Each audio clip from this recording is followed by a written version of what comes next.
ก็อย่างที่อธิบายไปก็คือตัวนี้ก็เลือก select ได้ด้วยว่า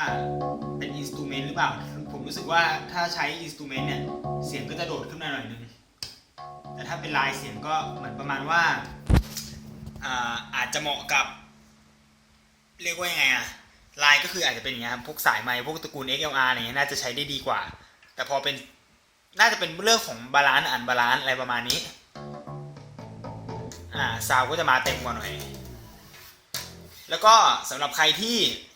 มีไมค์คอนเดนเซอร์ซึ่งเป็นไมโครโฟนประเภทที่ต้องใช้แฟนทอมพาวเวอร์48โวลต์จ่ายเข้าไปเนี่ยก็จะมีปุ่มอยู่ตรงนี้เวลาจะเปิดเนี่ยก็ให้ปิดเสียงของตัวไมค์ก่อนแล้วค่อยเปิดเนี่ยมันจะดังปุ๊บขึ้นมาหน่อยนึง